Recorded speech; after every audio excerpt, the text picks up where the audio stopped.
Eating disorders are frequent among performers of certain sports or physical activities. We will be looking at the eating disorders in female athletes and compare statistics from the 1960s to the 1980s to the statistics known today. Although it is more commonly discussed in our society, many people are still not educated on the different types of eating disorders and the distinctions between them.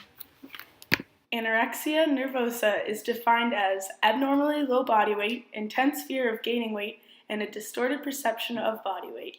People with anorexia place a high value on controlling their weight and shape, using extreme efforts that tend to significantly interfere with activities in their lives.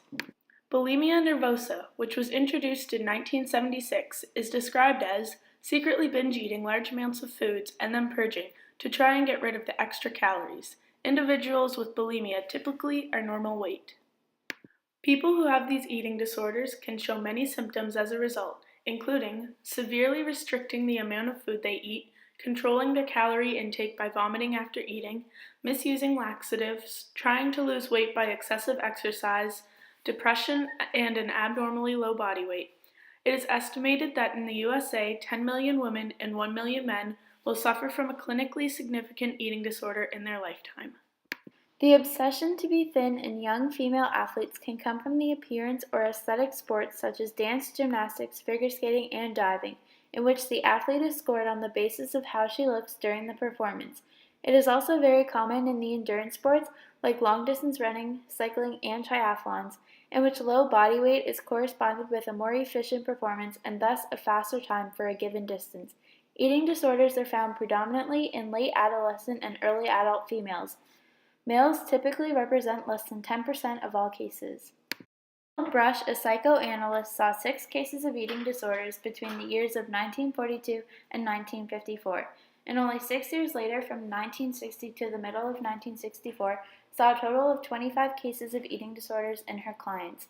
In the late 1980s, anorexia nervosa occurred predominantly in females, the onset occurring more during adolescence. However, it was seen that it could occur up to the early 30s. Mortality rates vary between 5 and 18%. The prevalence of eating disorders in female athletes in the late 80s estimated to be from as low as 1 in 800 to as high as 1 in 100 females between 12 and 18 years of age.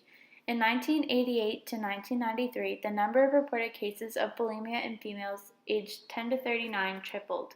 One specific case was one of the nation's top gymnasts, Christy Henrik, who competed in the late 1980s. Her bulimia and anorexia had forced her to quit the sport, at a height of 4'10", and her lowest weight was 47 pounds. In the 80s, after an anorexic singer, Karen Carpenter, died from cardiac arrest, public awareness and sympathy caused counseling and support systems to appear on college campuses. Recent studies have shown that 18% of the athletes studied had been diagnosed with an eating disorder, compared to only 5% of non-athlete controls. 20% of female athletes met criteria for an eating disorder, compared to 9% of female controls. A similar 2015 study looked at 108 elite German athletes who were age matched with 108 non-athlete controls. Rates of eating disorders were 17% in aesthetic sports, 2% in ball sports, and 2% in non-athletes. Other sources stated that the prevalence of eating disorders among athletes were 13.5% have subclinical to clinical eating disorders, and 42% of female athletes competing in specifically aesthetic sports showed eating disorder behaviors. Eating disorders occur more in athletes who play judged sports than refereed sports. According to the National Association of Anorexia Nervosa and Associated Disorders, 13% of athletes in judged sports have eating disorders, compared with 3% in refereed sports. Research suggests that around 46% of anorexia patients fully recover, 33% improve, and 20% remain chronically ill. Similar research into bulimia suggests that 45% make a full recovery, 27% improve considerably, and 23% continue to suffer chronically.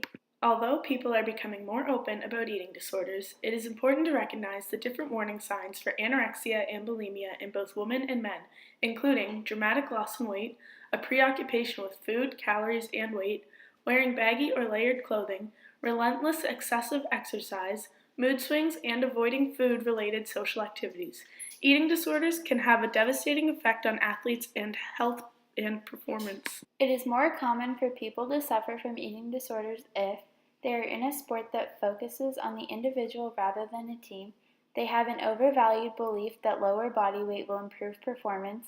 They have been training for a sport since childhood, or if they have coaches who focus primarily on success and performance rather than on the athlete as a whole person. The statistics show that the prevalence of eating disorders as a whole, and specifically in female athletes, have increased.